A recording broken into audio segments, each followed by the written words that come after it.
Bonjour à toutes et à tous et bienvenue à ce nouveau webinaire dédié à la thématique de la sous-traitance et du CPF, donc pour les organismes donneurs d'ordre qui faisant appel à des sous-traitants ou les formateurs sous-traitants présents dans le secteur de la formation. Bienvenue à cette première thématique de l'année. On n'avait pas répété cette thématique depuis octobre dernier. Donc c'est avec plaisir qu'on va pouvoir vous redonner un aperçu des enjeux et de cette actualité.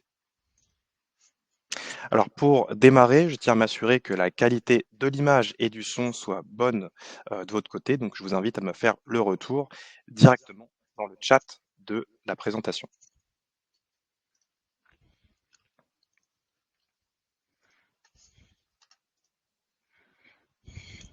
Alors je vois que les messages défilent, donc merci pour vos retours, hein. Je comprends que la qualité est bonne, donc Annick, Béatrice, Florence, Isabelle, voilà, je passe les prénoms. Merci à vous, donc c'est un bon signe. On va pouvoir passer à la suite, notamment sur la présentation des gestes succès qui vont assurer à tout le monde et à nous-mêmes aussi un webinaire réussi. Le premier est de couper son téléphone, en tout cas à minima de le mettre en mode silencieux pour éviter d'être perturbé par les sonneries ou les notifications. Le second geste consiste à l'utilisation de l'outil chat qui va de pair avec l'outil question. Donc vous avez deux fenêtres à votre disposition à bien différencier. L'outil chat pour nous faire parvenir vos remarques, nous saluer comme vous le faites actuellement. Bonjour à tout le monde, bienvenue pour ceux qui viennent de nous rejoindre. Et ensuite, la deuxième fenêtre, celle des questions, donc pour interagir sur des réponses que vous souhaitez obtenir, à savoir que vous pouvez poser des questions à tout moment de la présentation et qu'on aura une séance de questions-réponses à la fin pour revenir vers les éléments qui n'auraient pas été traités. Et enfin, quatrième et dernier geste, le focus donc à avoir sur le support présentation ainsi que la partie orale, donc ce que je vais pouvoir vous délivrer comme information avec notre intervenant du jour pour assurer une compréhension optimale. Donc, je suis présent aujourd'hui avec François. François, je te laisse te présenter. Bonjour à tous, je suis très content de vous retrouver. Est-ce que je dois me représenter? Parce que vous allez finir par me connaître à force d'animer des webinaires. Donc, qualité et formation sont les deux mots qui me caractérisent et je suis très content d'aborder avec vous cette année 2025, année où nous allons pouvoir nous consacrer à l'amélioration de la qualité en formation. Et pour ma part, je suis Thomas Talby, donc je pense que vous commencez à me connaître, même si je suis présent depuis beaucoup moins de temps que François sur les scènes des webinaires et encore moins dans le secteur de la formation. Mais en tout cas, cela fait 3 ans que je fais partie de l'équipe ICPF, donc en tant que responsable marketing opérationnel. Je suis votre animateur aujourd'hui, pour assurer, la diffusion des slides et vous donner la parole aussi, pour obtenir vos réponses. Et j'ai obtenu du coup, au fur et à mesure de ces années, une maîtrise de l'écosystème de la formation professionnelle pour répondre à vos interrogations sur l'ensemble de vos démarches de certification. Et on attaque la quatrième année, Thomas. Oui, exactement. Donc, la présentation de ce webinaire va se diviser en 5 parties. La première, la présentation de ICPF, notamment pour les personnes qui ne nous connaissent pas. On a une partie de certifiés ICPF de présence aujourd'hui, hein, qui ont à cœur de s'informer sur le sujet de la sous-traitance, mais aussi des formateurs sous-traitants qui souhaitent s'engager dans la démarche et donc pour eux, prendre ce temps de présentation. Deuxième partie, l'après-Calliope. Que se passe-t-il une fois que l'organisme est certifié?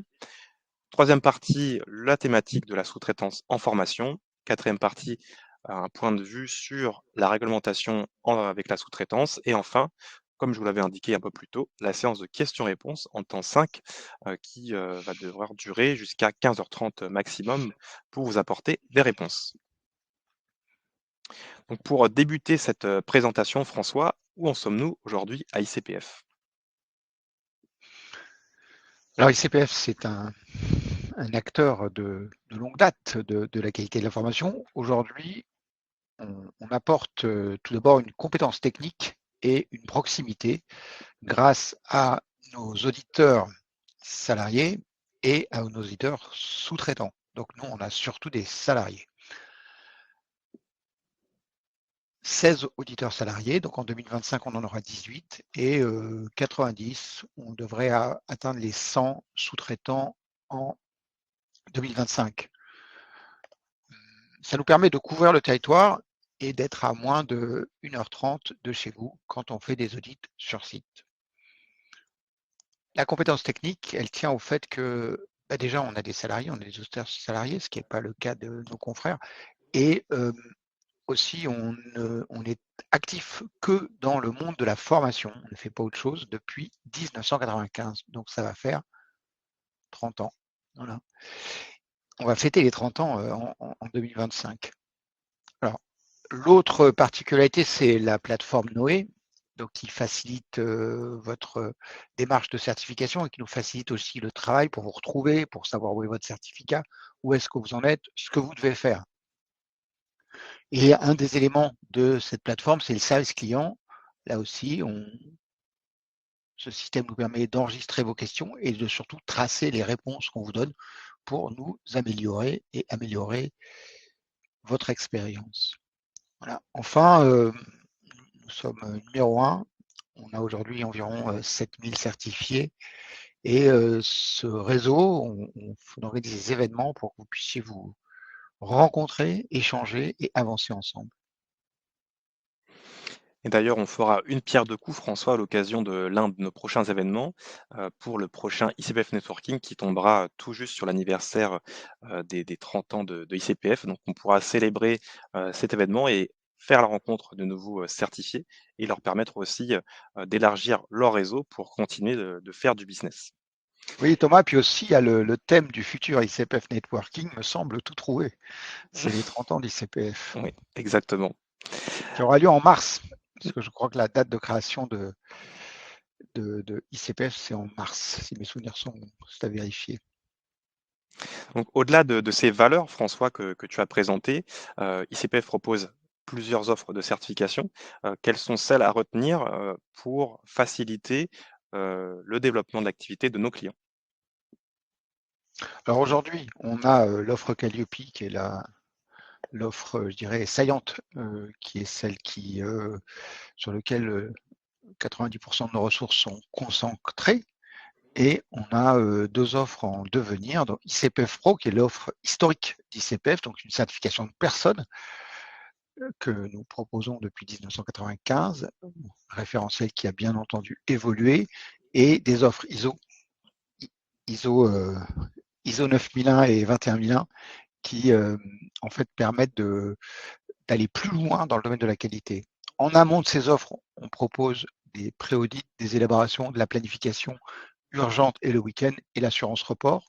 Et en aval, les audits de surveillance et renouvellement que vous connaissez bien et aussi des modalités d'adaptation ou de transfert.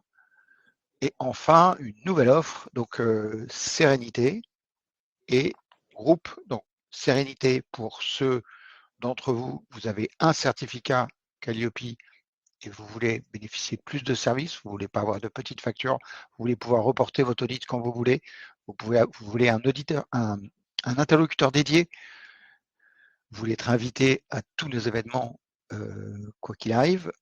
Donc ça, c'est le pass Sérénité, Serenity, et le pass groupe, où là, c'est vous avez plusieurs vous gérez plusieurs certificats Calliope, vous êtes directeur qualité d'un ensemble de 10, 20, 30, 40 organismes certifiés. Et donc là, vous voulez pouvoir gérer vos audits de surveillance et de renouvellement sur votre groupe. Vous voulez pouvoir gérer les résultats d'audit, savoir comment ça se passe, et aussi, là encore, gérer la partie, je dirais, financière de la chose en ayant des informations. Et là, le pass groupe est fait pour vous. Alors, l'objectif du jour, c'est de se concentrer sur, bien sûr, le référentiel certification Calliope. C'est ce qu'on va faire en vous donnant déjà un aperçu, du contexte en démarche qualité et ensuite, sur l'actualité. Donc on le verra dans notamment le troisième point. Donc pour démarrer cette, mise en abîme, François, on utilise, le schéma de l'escalier de la qualité. Aujourd'hui, sur cet escalier-là, comment savoir dans quelle direction aller pour se développer, et atteindre la démarche, la marche de Calliope? Alors, quand vous êtes impliqués dans la formation depuis longtemps se posent la question de l'amélioration de la qualité. Donc la qualité du service que l'on propose, la qualité de l'organisme et la qualité de l'intervenant. C'est les trois axes sur lesquels on peut travailler pour améliorer la qualité perçue, qualité qui est perçue par les stagiaires et les financeurs, par l'ensemble de l'écosystème. Donc la première marche en France, c'est l'obtention du numéro de déclaration d'activité. C'est le cas depuis 40 ans et il n'y a pas si longtemps, c'était le seul signal officiel de qualité qu'on pouvait donner. En même temps, on n'avait pas le droit de le donner, c'était le numéro de déclaration d'activité.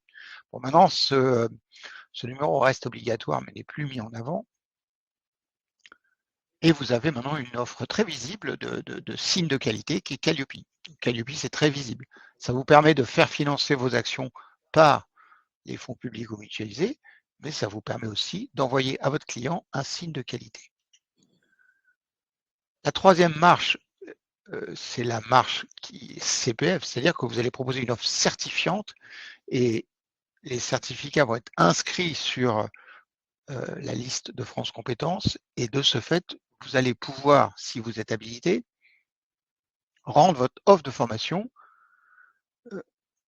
achetable avec le compte CPF de vos clients. Donc ça, c'est les deux offres aujourd'hui, les deux démarches qui permettent de faire financer ces actions.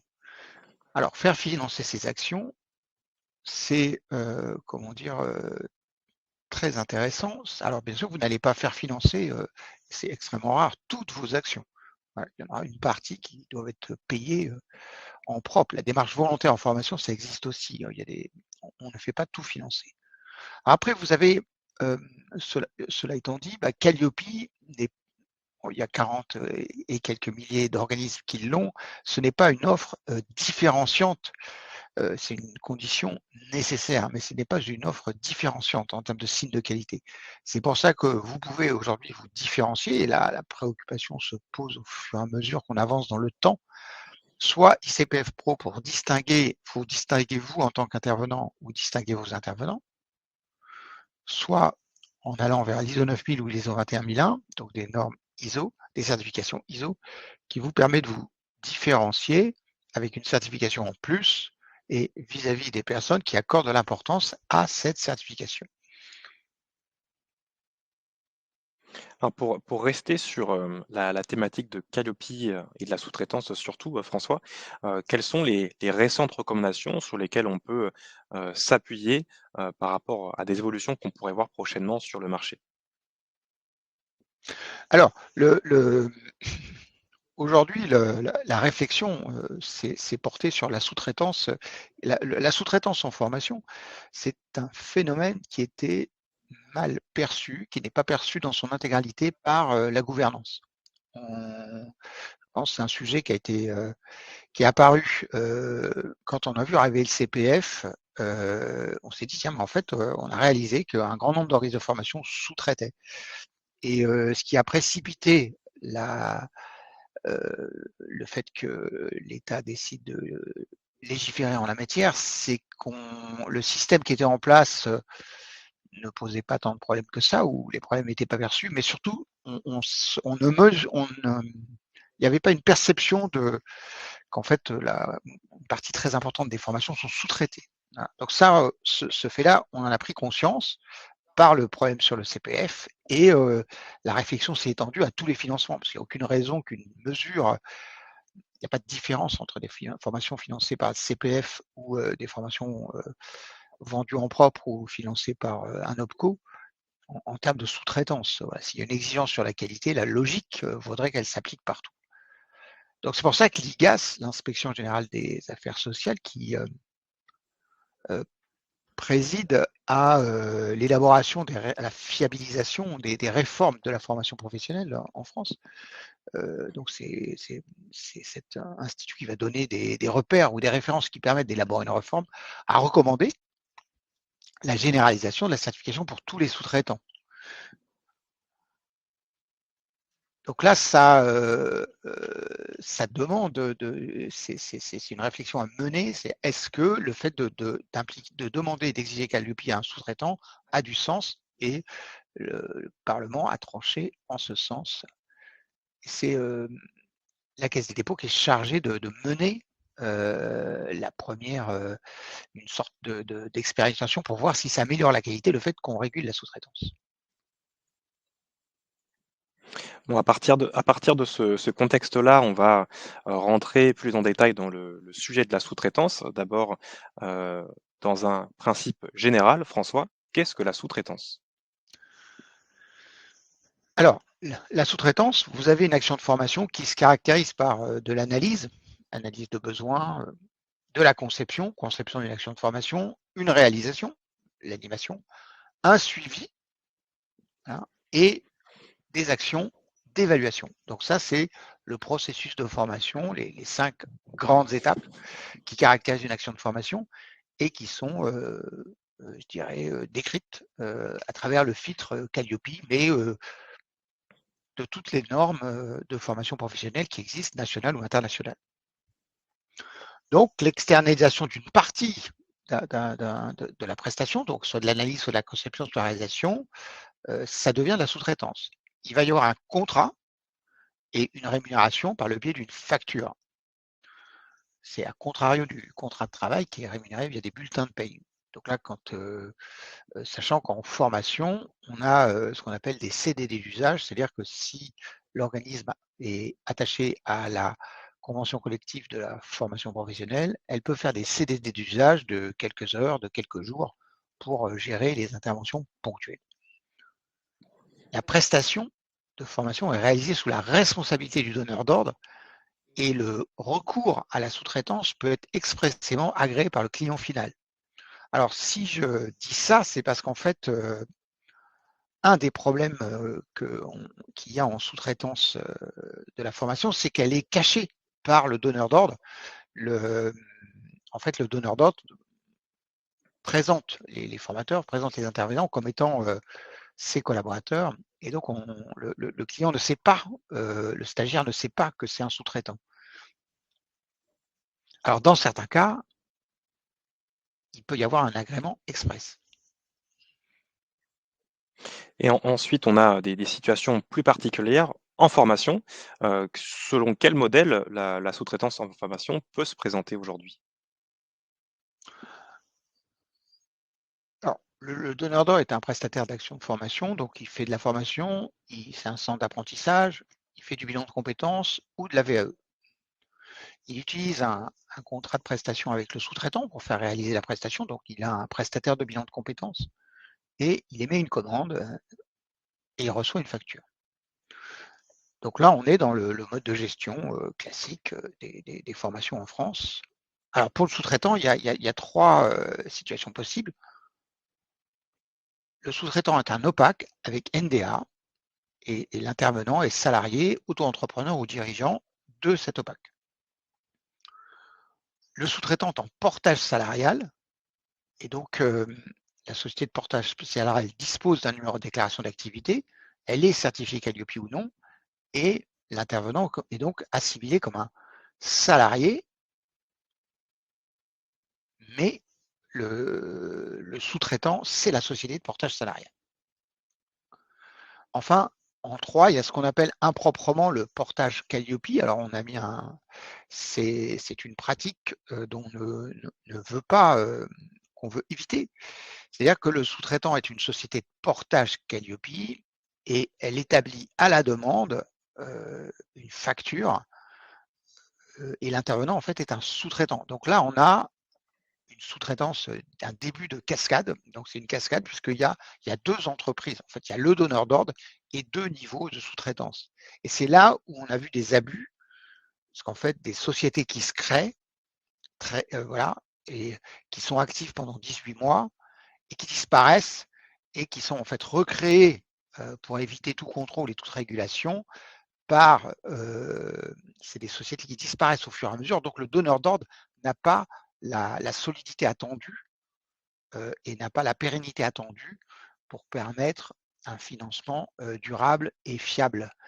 Et c'est pour ça qu'on veut éviter le portage Calliope, parce qu'en fait, on ne veut pas que la certification Calliope soit délivrée pour une action donnée.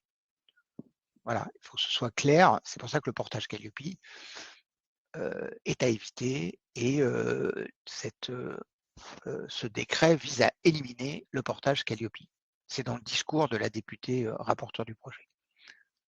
Alors, pour répondre à la question de Patricia, le terme opaque désigne organisme prestataire d'action concourant au développement des compétences. Donc, c'est ce qui est illustré tout en haut. Donc, on a raccourci le terme et cela veut dire la même chose. Entre opaque et PAC, on parle bien d'un organisme qui délivre des actions de formation.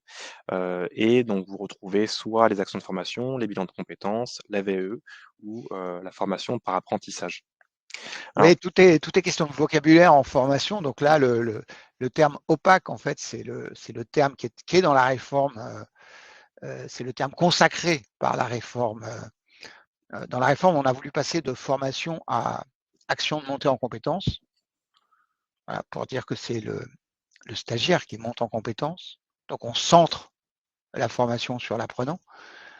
Et on a voulu trouver un terme qui désigne à la fois l'organisme de formation, le CFA, le centre de bilan de compétences et le centre de VAE. Donc au début, on a dit opaque, alors c'est organisme prestataire, et puis l'usage par la gouvernance, par le ministère du Travail, c'est devenu PAC. Alors c'est pour ça que dans le slide, on a opaque et PAC. Voilà. Parce qu'on s'est dit organisme et prestataire, ça fait deux choses à la fois. Voilà. Alors là, on essaye de suivre, hein, Thomas essaye de suivre avec le vocabulaire, mais c'est pas évident de suivre l'évolution de la terminologie en formation professionnelle, comme les anciens le savent bien. Voilà. et une autre question qui vient faire écho, François, à ce que tu viens de déclarer. Question de Mathilde, qui demande s'il est possible de sous-traiter une formation qui a déjà été sous-traitée. Alors, on va y venir, mais en théorie, oui, techniquement, c'est toujours possible. En pratique, alors dans la sous-traitance en général, il s'agit de demander votre client ou le client final doit être informé.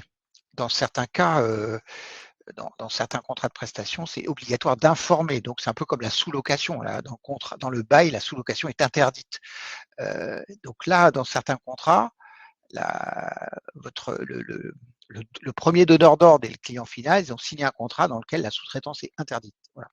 Donc, il est, je dirais, loyal de prévenir le client. Il doit savoir que il y a un sous-traitant de sous-traitant. Voilà. Alors, dans le cadre de ce décret, la sous-traitance en cascade est interdite. Donc, il ne peut pas y avoir plus d'un niveau de sous-traitance. Donc, on ne peut pas sous-traiter sur le CPF aujourd'hui, on ne peut pas sous-traiter une action qui a déjà été. On ne peut pas faire de sous-traitance en cascade. C'est expressément interdit. Alors, je reviens sur la slide précédente que je voulais assurer la transition, mais je vois une question de Anne-Sophie qui demande davantage de précision sur la différence qu'il y a entre la situation 2 et la situation 3. Alors, la situation 2, c'est le portage salarial. Donc, le portage salarial, je vais un nom de société de portage salarial connu, le Actual, le groupe Actual. Voilà. Le groupe Actual fait du portage salarial. Donc, le client final, et il fait intervenir Jean Durand, qui est formateur. Et Jean Durand travaille en portage salarial. Donc, Jean Durand va voir le client final, la société Total, et dit, voilà, je vais faire une formation pour vous. Total dit OK. Jean Durand demande à Actual d'envoyer un devis, une convention de formation. Donc, c'est le groupe Actual qui va le faire. Donc, le groupe Actual va présenter la convention de formation. Total va la payer, va la signer. On va déclencher le financement et Jean Durand va effectuer la prestation. Donc, Jean Durand est salarié du groupe Actual. Le groupe Actual est le fournisseur, le prestataire d'action de formation de Total. Ça, c'est le portage salarial. Le portage Calliope, c'est là, on va prendre une autre société, on va dire la société de formation Eclipse. Donc, Eclipse, société de formation certifié Calliope, ok, et la société Merveille. Merveille, organisme de formation, certifié Calliope ou non. Alors plutôt pas certifié Calliope. Elle contracte avec Total et elle va faire établir le contrat par la société Merveille. Il va y avoir une convention de formation et la société Merveille va utiliser l'intervenant comme sous-traitant. Voilà. Et donc, il va établir lui aussi une facture. Voilà. Et ça, c'est du portage Calliope, puisqu'en fait, en quelque sorte, c'est d'ailleurs l'argument commercial qu'ils emploient, complètement à tort, hein, d'ailleurs, c'est qu'en fait, ils vont prêter la certification Calliope pour une action. Et vous voyez bien les problèmes que ça pose. C'est comment c'est possible qu'une société puisse louer sa certification Calliope? Comment se fait-il qu'une société puisse garantir qu'un intervenant ponctuel va respecter les engagements Calliope alors qu'elle ne réalise qu'une action? Donc c'est là où il y a une dérive forte et qu'on veut lutter contre ce phénomène. Merci François pour ces compléments. Donc on a, commencé à aborder, déjà les problèmes que peuvent poser la sous-traitance, du point de vue de la gouvernance et des financeurs, notamment sur, la sous-traitance en cascade, à double voire triple niveau. Donc on a également des problèmes qui sont causés du niveau, du sous-traitant et du donneur d'ordre. Quels sont ces problèmes? Alors, premier problème, la sous-traitance, c'est qu'il y a une charge de travail administrative qui est de plus en plus importante. C'est-à-dire que les organismes de formation ont tendance à reporter des charges sur les sous-traitants.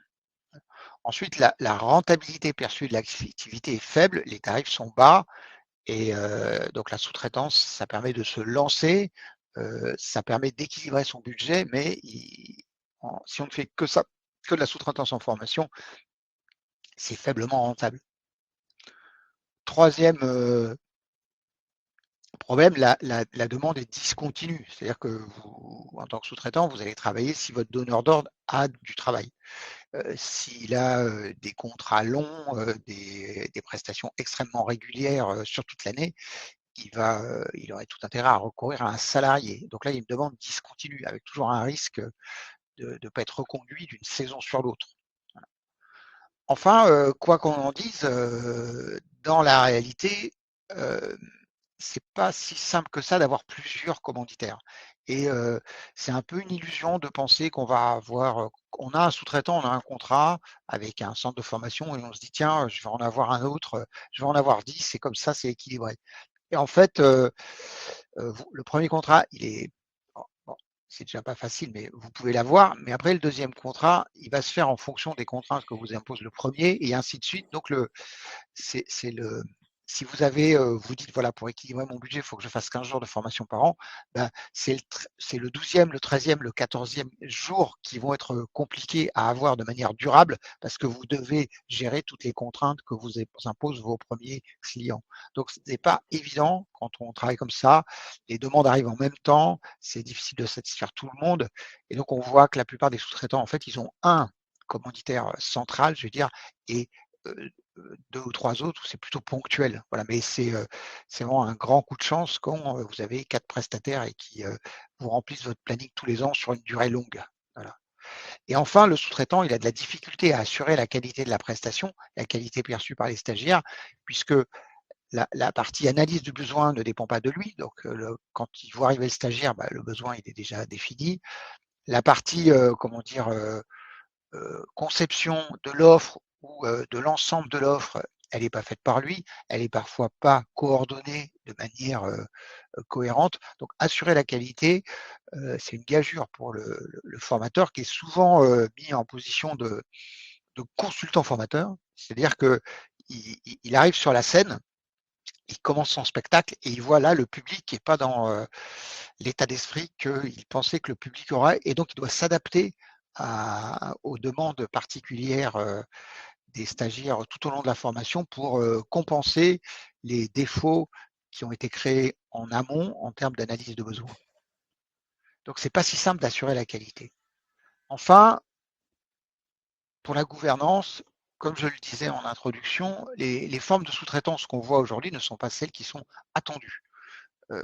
On ne s'attendait pas, la gouvernance n'avait pas réalisé l'importance qu'avait la sous-traitance en France dans la formation. Le donneur d'ordre, on s'aperçoit que le donneur d'ordre, c'est un écran et que là, beaucoup d'entreprises, notamment les fraudeurs, ils ont utilisé deux choses en France. La facilité avec laquelle on crée une entreprise, c'est très facile de créer une entreprise, en quelques heures, c'est fait, et la facilité d'obtenir Calliope. Quoi qu'on en dise, Calliope, c'est pas si dur que ça à avoir parce que, en fait, notamment sur table, quand vous avez sur table, ça veut dire qu'il n'y avait pas d'action avant.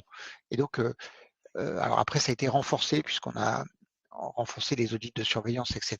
la première année, mais c'est très facile d'avoir Calliope, c'est très facile de créer une boîte. Et donc, plutôt que de s'embêter à assurer euh, la maintenance, le maintien de la certification Calliope sur la durée, on va créer des organismes de formation tous les 17 mois avant l'audit de surveillance et on arrête tout et on recrée un organisme. Et là, parce que le donneur d'ordre certifié Calliope, c'est un bon écran et les vraies structures sont derrière. Ensuite, on a de la sous-traitance à double voire à triple niveau. Alors ça existe aussi dans notre secteur, c'est-à-dire que même si les tarifs sont très bas, on trouve toujours, quand on cherche, un intervenant qui va être moins cher que vous. Et donc, vous descendez à 500 euros, vous trouvez quelqu'un qui est à 490, vous descendez à 480, vous descendez à 40, et vous avez même des sociétés qui arrivent des entrepreneurs, hein, qui arrivent à s'immiscer entre le sous-traitant et à proposer des sous-traitants encore moins chers. Voilà. Ça existe d'ailleurs dans l'audit et ça existe aussi en formation. Il y a des sociétés, ou ça existe même d'ailleurs chez Uber, hein, parce qu'il y a, même si c'est un chauffeur Uber, c'est pas payé, mais il y a des sociétés qui vont prendre plusieurs contrats Uber et qui vont faire travailler des sous-traitants. Voilà. Donc on arrive toujours à trouver une sous-traitance à double voire triple niveau en trouvant des intervenants qui sont prêts à le faire. Et donc là, c'est un impact. Les contrôles sont impossibles, la traçabilité des fonds publics est impossible, et surtout la qualité ne peut pas être au rendez-vous quand donc ça, c'est ce que perçoivent, ce qu'ont perçu, notamment pour le CPF, la gouvernance. Ensuite, pour le donneur d'ordre, alors, premier facteur, c'est qu'il y a une illusion de la capacité illimitée. De la même façon que le sous-traitant se dit tiens, j'ai trouvé plusieurs commanditaires et ça va être super. Le donneur d'ordre dit la sous-traitance c'est super parce que si demain je vends 1000 jours de formation, je trouve 10 sous-traitants et je l'ai fait. Alors ça c'est une illusion parce qu'en fait, les intervenants en formation professionnelle travaillent avec leur méthode, travaillent avec leur référentiel et il n'y a pas de budget et il n'y a pas d'organisation pour que le formateur s'adapte à une offre donnée. Alors, tous les donneurs d'ordre vont vous dire que mais bien sûr, ils le font et ça marche très bien. Non, nous, on fait les audits, ça fait 20 ans ou 30 ans que je vais dans les organismes de formation. Dans la majorité des cas, c'est de l'improvisation et ce n'est pas géré. Voilà. Enfin, il y a la disponibilité du sous-traitant. Le sous-traitant n'est pas un collaborateur, il n'est pas si disponible que ça, donc il ne peut pas toujours suivre et ne peut pas se conforter au planning exigé par le donneur d'ordre. Disponibilité qui est en termes de temps, mais disponibilité qui peut être aussi psychologique. C'est-à-dire que, en fait, vous avez vendu un programme de formation à la négociation, et en fait, votre intervenant, il voit pas votre analyse de besoin de la même manière que vous, il voit pas la conception de la formation que vous avez fait accepter au client de la même manière que vous, et donc il va euh, faire ce qu'il pense devoir faire, voilà, et ça va être compliqué pour vous si vous avez vendu parce que le client se rend compte que la prestation qui est exécutée n'est pas celle qu'il a achetée. Ça, c'est la capacité à exécuter un programme prédéterminé. Et enfin, la contrainte, parce que en fait, si le donneur d'ordre, il doit obtenir le respect des exigences réglementaires et de Calliope, et ça, c'est pas aussi évident que ça, parce que si l'intervenant ne les connaît pas, c'est difficile de lui demander de respecter des exigences qu'il ne connaît pas. Et donc là, il y a une espèce de tension où finalement le donneur d'ordre peut être arrivé à passer beaucoup de temps pour faire comprendre à chaque intervenant le respect des exigences réglementaires sans les payer. C'est-à-dire que ça demande des réunions d'information où la première fois, l'intervenant, il vient, il est content, puis après, il se rend compte qu'il va passer il va perdre une demi-journée de réunion sans être payé. Et donc, c'est là où commence à y avoir une tension de la part du sous-traitant qui dit, bah, s'il faut 2 jours pour m'expliquer comment je dois faire une journée, c'est pas rentable pour moi. Et inversement, le donneur d'ordre voit qu'il a une nécessité de faire comprendre des exigences au donneur d'ordre et que ça va bien au-delà de ce qu'il a mis dans le contrat. Alors, je vois pas mal d'échanges dans la partie de chat. Je vous invite également à réagir sur les différents problèmes que peuvent poser la sous-traitance en tant que sous-traitant ou en tant que donneur d'ordre. Donc, quelles sont les situations dans lesquelles vous vous retrouvez? Peut-être sont-elles nouvelles en dehors de ce qu'on vient d'indiquer. Donc, je vous invite à réagir à cela. En parallèle, on va aborder le sujet inverse, hein, parce qu'il y a des problèmes, comme on vient de l'indiquer, mais il y a aussi, des avantages à être, dans ce système de sous-traitance en tant que sous-traitant ou que donneur d'ordre. Je prends l'exemple de Philippe que j'ai vu passer dans le chat qui indiquait avoir, utilisé ce modèle pendant plusieurs années en tant que sous-traitant et avoir été épanoui. Donc François, là plutôt à commencer par du point de vue du donneur d'ordre, quels sont les avantages de ce modèle? Alors, du point de vue du donneur d'ordre, il peut se concentrer sur le marketing et le commercial. C'est-à-dire qu'il va être euh, concentré sur la recherche de clients, concentré sur les tendances du marché, et donc il va pouvoir s'organiser pour, je dirais, aller capter les demandes du marché avec le financement. En formation, c'est assez complexe, ce travail-là est complexe, hein, c'est pas, et le fait de ne pas avoir la contrainte euh, de formateurs salariés, de prendre des sous-traitants qui sont, je dirais, compétents, c'est un avantage. Ensuite, le client, lui, quand on lui dit voilà, on a recours à des sous-traitants, ou quand on ne lui dit pas, on peut présenter des ressources a priori illimitées. Donc le client, bah, très souvent, il dit bah, voilà, moi j'ai aujourd'hui, je veux former 10 personnes, et puis demain ce sera 100. Ça le rassure de savoir qu'il peut y avoir un recours sous-traitant, c'est que les ressources qui peuvent être mises à sa disposition peuvent être illimitées. Troisième avantage, on minimise les risques financiers, puisque quand il n'y a pas de formation, il n'y a pas de charge. Et enfin, on dispose d'une expertise, c'est-à-dire qu'en tant que donneur d'ordre, on peut aller chercher l'expert du thème de l'action. Ça, aujourd'hui, c'est une révolution qui a été, je dirais, facilitée par l'avènement des réseaux sociaux. Donc, ça fait 20 ans. Et en fait, ce qui a changé avec les réseaux sociaux, c'est qu'avant, trouver un spécialiste PowerPoint, un spécialiste Microsoft Project, un spécialiste des achats, c'était très compliqué parce qu'on n'avait pas les réseaux sociaux. Donc, on avait des annuaires, on agissait par relation, c'était très compliqué. Avec les réseaux sociaux, en quelques années, c'est vraiment entre 2004, j'étais là, hein, entre 2004 et 2006, en quelques années, on s'est mis à avoir la possibilité, en tapant des mots-clés, d'arriver très très vite sur l'expert. Et ça a changé et ça a facilité le fait qu'on puisse organiser des actions de formation animées par des experts, parce que c'est plus facile aujourd'hui de trouver les experts. Alors après, il faut les qualifier, mais on peut aujourd'hui trouver assez rapidement un expert sur un thème donné et lui faire réaliser une action de formation. Alors face à ça, on a aussi les bénéfices du point de vue du sous-traitant qui réalise donc l'action. Quels sont ces bénéfices? Alors comme habile, habile mise en avant, Thomas, puisque j'ai oublié le prénom que tu m'as cité là, de la personne qui s'est Philippe. Philippe. Donc Philippe, effectivement, s'est épanoui dans son activité. Bah oui, c'est formidable. Ce qui est formidable, c'est qu'en fait, on, on décide. Ce qu'on a envie de faire, c'est de la formation. Moi, j'ai fait de la formation pendant 10 ans en externe. Hein, et le fait de former, c'est épanouissant.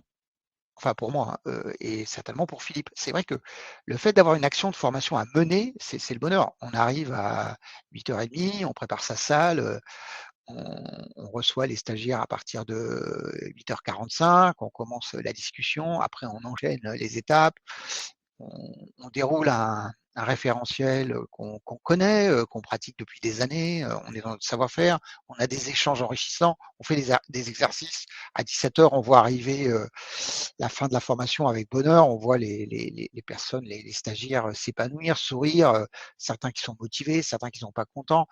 Et à 17h, tout s'arrête. Et là, il y a quelques discussions, etc. Et puis vers 17h30, on repart. C'est formidable. On rentre chez soi, on est tranquille, etc. C'est fini. C'est très épanouissant. Et si j'avais pu continuer à le faire, je l'aurais fait. Et donc, c'est très épanouissant. La pratique du métier, c'est épanouissant. Ensuite, deuxième avantage, c'est que ça permet de lancer son business. C'est-à-dire que quand vous commencez à faire de la formation, généralement, vous avez fait en interne dans une société. Vous commencez comme ça, en formant en interne. Et il faut pouvoir se lancer. Et donc là, avoir des actions bien cadrées dans des centres de formation reconnus, ça permet de voir comment ça se passe, ça permet de rencontrer d'autres formateurs qui sont devant nous, qui font ça depuis plus longtemps, on se fait des relations. Donc ça, c'est très intéressant, la sous-traitance. Certains organismes de formation sont très ouverts au fait que vous nouiez des relations avec les stagiaires. D'autres considèrent que c'est leur propriété et vont peut y avoir des questions de concurrence. Ils n'apprécient pas que vous travailliez avec par la suite avec les stagiaires, mais dans certains cas, ils s'en fichent complètement. Je connais moi des avocats, des experts comptables, des grands spécialistes, des médecins qui vont, je dirais, intervenir pour le compte d'organismes de formation spécialisés et se faire des relations qu'ils vont conserver par la suite. Et même fatalement, on conserve aussi les relations. Vous êtes, si vous faites une action de formation longue, vous êtes en interaction pendant, en mode formateur formé pendant 400 heures, 300 heures, et donc bien sûr qu'il y a des liens qui se créent, voilà, et des relations que vous conservez par la suite. Donc pour le sous-traitant, les bénéfices, ils sont là. Hein, c'est-à-dire qu'on consolide son entreprise, son expertise, et on se fait un réseau de relations et on pratique son métier. Là aussi, il y a la notion de pratique, c'est-à-dire que un référentiel de formation, si vous ne le pratiquez pas, vous perdez une certaine dextérité, et bon, ça revient, c'est comme le vélo, mais si vous pratiquez, vous maintenez cette capacité de former, et ça, c'est très important. Alors maintenant, pour conclure, malheureusement aujourd'hui, la sous-traitance en formation, alors ça c'est ce que j'affirme, dans la plupart des cas, mène à tout à condition d'en sortir. C'est-à-dire que c'est pas une activité qu'on peut faire pendant 20 ans, 30 ans. Aujourd'hui, les conditions économiques en général ne permettent pas de s'épanouir durablement dans cette activité. Ça, c'est un constat que je fais, mais qui ne fait pas plaisir à tout le monde, hein, quand je le fais, mais bon, maintenant j'ai 62 ans, je fais de la formation depuis 25 ans, depuis 1990, et donc je vous donne mon point de vue, sans vouloir l'imposer à personne, hein, mais mon point de vue, c'est ça, c'est que c'est pas une activité qui est suffisamment reconnue et qui n'est pas, les conditions économiques dans lesquelles elle s'adresse ne permettent pas un épanouissement durable dans l'activité. Alors, au-delà des points de vue personnels, on a aussi le point de vue de la gouvernance, hein, qui donne lieu à la publication de nouveaux décrets. C'est le cas du décret sous-traitance qu'on a vu arriver en décembre 2023, donc qui stipule plusieurs points, des objectifs, en l'occurrence 4 objectifs principaux. François, quels sont ces 4 objectifs? Alors c'est important de rappeler que le point de vue de la gouvernance a de l'importance, Thomas, parce qu'en effet, la gouvernance, d'une part, c'est l'État, les partenaires sociaux, les régions, les collectivités. Et d'autre part, c'est 15 milliards d'euros de financement annuel. Donc c'est sûr qu'il y a une légère différence entre la valeur de mon point de vue et la valeur du point de vue de la gouvernance. Alors l'État et l'ensemble des entités que je viens de citer, en fait, ils ont leur objectif. Quels étaient leurs objectifs? D'abord, lutter contre la fraude et les abus. La réforme a ouvert des fenêtres et des personnes qu'on n'attendait pas se sont engouffrées dans les fenêtres. Ensuite, on a voulu rendre les organismes de formation plus transparents. Je vous disais tout à l'heure, le problème de la sous-traitance quand elle n'est pas, elle se fait à l'insu du client. est responsable de la qualité de leurs sous-traitants, même si c'est expressément dit dans Calliope. La manière dont certains organismes se sont engagés sur EDOF et dans Calliope faisait que nous, avec un audit tous les 18 mois, on n'était pas pertinent puisque on les voit arriver, ils nous présentent un modèle sans action de formation. Enfin, ça c'était avant, hein, maintenant il faut une action de formation, mais il n'y a qu'une action de formation à minima. Et au bout de 18 mois, ils ne sont plus là pour faire l'audit de surveillance. Donc là, il fallait créer plus de transparence et de responsabilité. Troisième objectif, comme je vous l'ai dit, mettre fin au portage Calliope, c'est-à-dire que impossible, ça doit être impossible de louer sa certification Calliope pour une action. Et enfin, renforcer les critères que doivent remplir les organismes de formation pour être référencés, c'est-à-dire que là, on dit, il y a la réglementation, ça c'est le rôle de la DRETS, il y a la qualité, c'est le rôle Calliope, c'est le rôle de l'ICPF, et il y a le financeur, et le financeur doit avoir des règles de référencement, c'est-à-dire que le Calliope ne doit pas suffire pour être référencé en fonction de la nature des actions qu'il finance, de la nature de son activité, le financeur doit avoir des critères particuliers. Alors là, on était focus sur EDOF, la Caisse des dépôts. La plateforme EDOF, c'était trop simple et trop facile d'y arriver et d'accéder au financement. Il fallait renforcer les critères de référencement. Alors, on va vous partager le décret qui est en lien avec ces différents objectifs, hein. Je l'ai vu plus tôt dans le chat qu'il a été demandé. Donc, vous retrouvez un aperçu de ce décret. Vous pourrez notamment le retrouver de manière intégrale à partir du support présentation. Vous y aurez accès à la fin du webinaire en complétant un test enfin, pas un test, mais une enquête de satisfaction. Donc, vous pourrez le retrouver. Donc, là, vous avez sous les yeux les informations essentielles. Donc, c'est un décret qui est applicable au donneur d'ordre et non au sous-traitant. C'est bien le donneur d'ordre qui va avoir des risques de déréférencement si il ne répond pas conformément à ce décret. Et c'est un décret qui est applicable depuis le 1er avril 2024. Donc, ce qu'on constate de notre côté, c'est qu'il y a une sorte soit d'attente ou de résistance du côté du donneur d'ordre par rapport à cela, une attente des premiers contrôles qui devraient être effectués.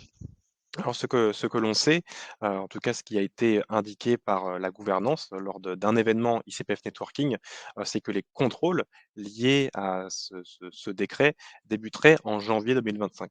Alors pour l'instant, c'est la dernière information qu'on a eue. La gouvernance n'est pas encore revenue sur cette annonce, mais on constate qu'il y a encore, un intérêt pour, ce décret-là qui, doit apporter une modification sur la manière dont est contrôlée l'activité sur le compte personnel de formation.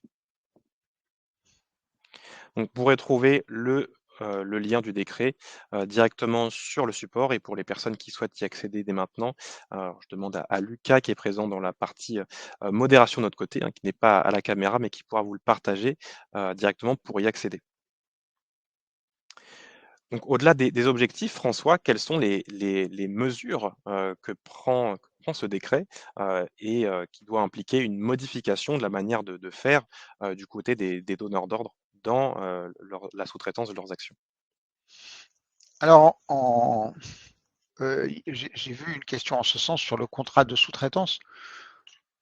Donc le contrat de sous-traitance, jusqu'à présent, était possible, mais pas obligatoire. Donc on peut très bien avoir un contrat cadre et des avenants à chaque action de formation. Le numéro de déclaration d'activité, lui, est obligatoire pour le sous-traitant, sous la responsabilité du donneur d'ordre. Le donneur d'ordre garde la responsabilité contractuelle de la formation dispensée par le sous-traitant, c'est-à-dire qu'il ne peut pas reporter une quelconque faute sur le sous-traitant. Et enfin, c'est lui qui est responsable de la conformité au référentiel national qualité.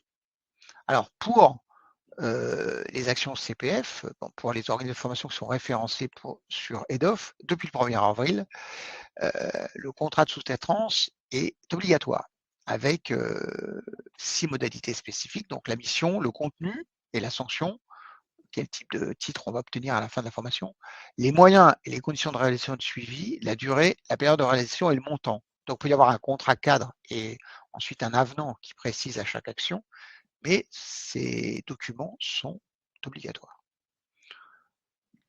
Ensuite, il y a un plafonnement, c'est-à-dire qu'il ne peut pas y avoir de donneurs d'ordre qui sont full sous-traitance.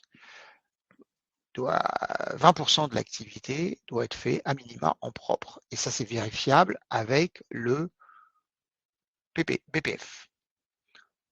Troisième point, ce qu'on a déjà évoqué, impossible de sous-traiter une action déjà sous-traitée. Pas de sous-traitance en cascade. Donc, exit les portages Calliope.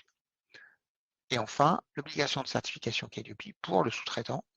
Le sous-traitant doit être certifié Calliope sous la responsabilité, c'est au donneur d'ordre de l'exiger et de l'obtenir. Alors, je reviens sur la dimension chiffre d'affaires, donc le plafond qui a été précisé. Ça fait écho à une question qui était posée par Denise en début de présentation. Donc, y a-t-il des précisions quant à la répartition du chiffre d'affaires de 80 et 20% pour le sous-traitant dans le cadre du CPF? Donc, est-ce qu'il y a un critère en nombre d'heures ou uniquement en termes de chiffre d'affaires? Alors, pour l'instant, c'est uniquement en termes de chiffre d'affaires. Si la majorité du temps a été Oui, c'est du chiffre d'affaires aujourd'hui, Ouais, c'est du c'est chiffre chiffre d'affaires. d'affaires, il y a pas Il d'unité d'heure qui était n'y a pas précise de dans temps, non, non, le temps voilà. ne fait rien à l'affaire. Et Trouver ensuite des sous-traitants gratuits, ça rentre pas dans le. non, Voilà. ça ne rentre pas. Et autre précision, donc ça, c'est vraiment le point de départ de ce décret. On parle bien de financement CPF. Donc si actuellement, votre organisme, vous êtes donneur d'ordre, et que vous avez recours à des sous-traitants, qui ne sont pas missionnés pour des actions CPF, vous n'êtes pas concerné par ce décret. Et si vous-même vous êtes sous-traitant et que vous intervenez donc dans l'autre sens pour ce donneur d'ordre-là, si c'est pas une action CPF, il n'y a pas de on n'est pas en lien avec le décret. Donc c'est bien important de garder ça en tête. Le point de départ, ça reste le financement CPF.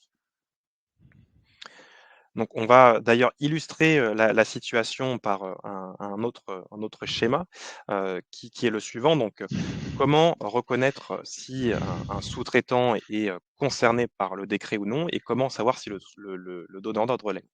Alors le point de départ, c'est bien, le financement CPF, du point de vue du donneur d'ordre et ensuite on a une première couche, qui, va permettre au donneur d'ordre de faire appel à un sous-traitant, à savoir s'il est dans la limite, donc des 80 de chiffre d'affaires qu'on a mentionné, à l'instant et que cette sous-traitance est bien encadrée par un contrat, donc qui va reposer sur les 6 modalités, qui ont été précisées aussi dans la charte précédente. Ensuite, ce qu'on va retenir, c'est que si on est dans ce cadre-là, on va faire appel à un sous-traitant qui va, soit ne pas être, sur un statut, microsocial, enfin qui va être sur un régime microsocial et donc en plus de ça, qui va être sur un chiffre d'affaires qui va être inférieur à 77 700 €. Donc ça, c'est la principale, condition dans lesquelles un donneur d'ordre peut faire appel à un sous-traitant, s'il n'a pas la certification Calliope. En revanche, si votre sous-traitant, est dans une condition où il n'a pas de régime microsocial, c'est-à-dire qu'il est en dehors, de l'auto-entrepreneuriat, là, dans tous les cas, il aura l'obligation d'obtenir la certification Calliope et un autre cas, c'est si ce sous-traitant-là est sur un régime microsocial, mais qu'il dépasse le seuil de 70 700 €, là encore, il aura l'obligation d'obtenir la certification Calliope. Donc là, vous retrouvez, l'ensemble des détails qui vont, vous amener à choisir votre sous-traitant. Donc, j'ai vu la question passer à plusieurs reprises. Ça va être un intervenant, qui va respecter les conditions, de mon compte formation.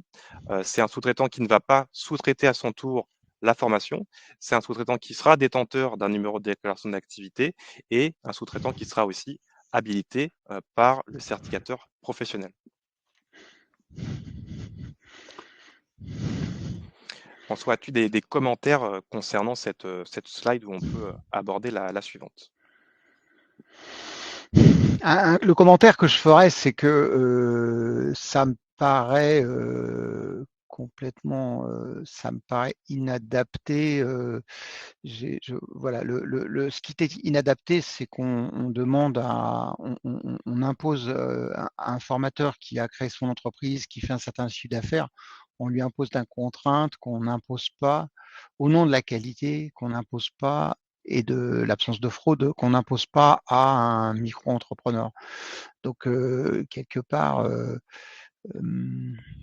je pense qu'on a voulu traiter politiquement plusieurs injonctions et que finalement, on fait quelque chose qui est assez complexe. Voilà.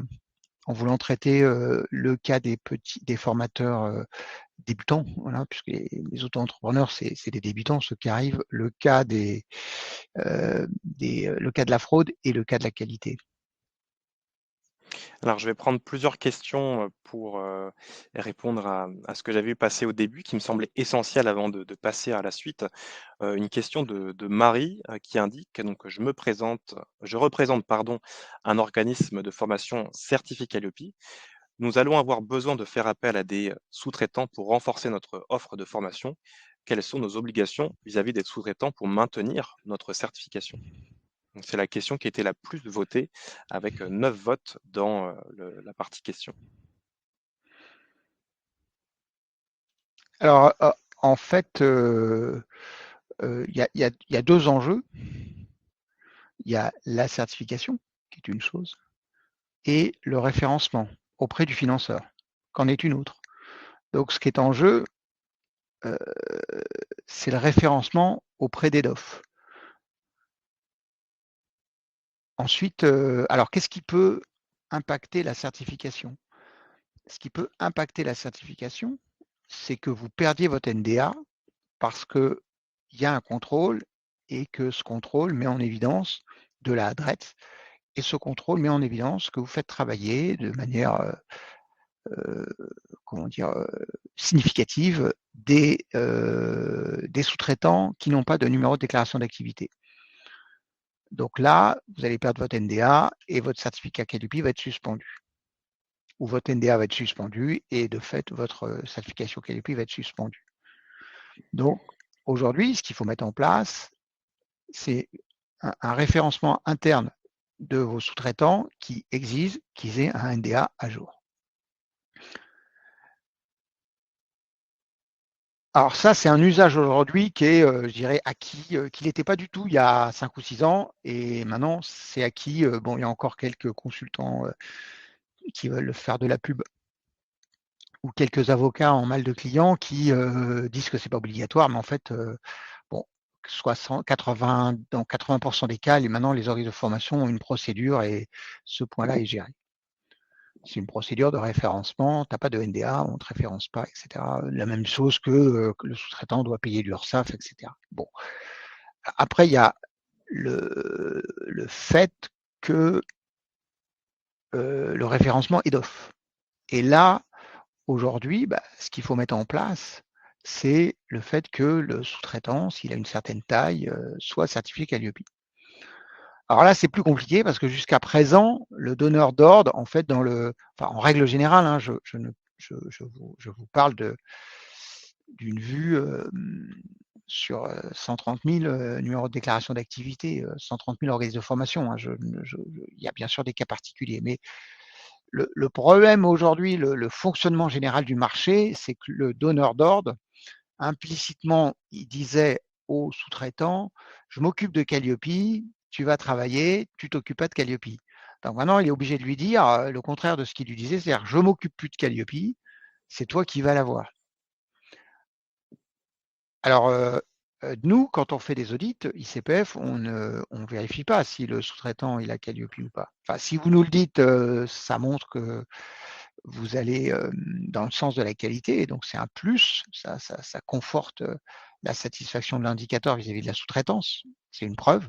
Voilà. En revanche, si nous, on n'a pas pour mission de faire le référencement head-off. Donc nous, on peut pas, c'est pas dans notre ressort de comment dire, de vous imposer d'avoir recours à des sous-traitants certifiés. Donc votre certification Calliope en soi, elle ne sera pas mise à mal, elle ne sera pas impactée. Par contre, head-off, il ils font un contrôle, ils voient que dans des actions vous lui avez demandé le financement et que vous avez obtenu le financement, ils voient que des sous-traitants non certifiés Calliope sont intervenus. Donc, qu'est-ce qu'il va voir? Il va voir vos contrats. Donc, il voit que, et il va pas voir il va voir vos sous-traitants et il va voir que ces sous-traitants ne sont pas certifiés Calliope. Et donc là, en application du décret qui s'impose à lui, il va être obligé de vous avertir et de mettre en œuvre les sanctions qui sont le déréférencement.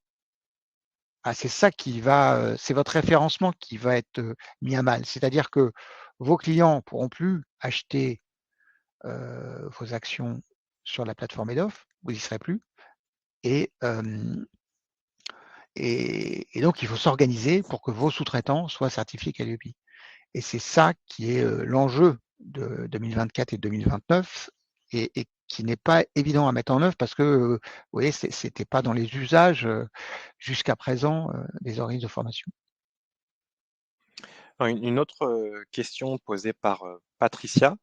Pour un sous-traitant de formation, est-il obligatoire d'être Calliope alors que l'organisme de formation donneur d'ordre est déjà Calliope? Alors, alors, premier point, ça, c'est jamais obligatoire pour le sous-traitant du point de vue de l'État. C'est-à-dire que si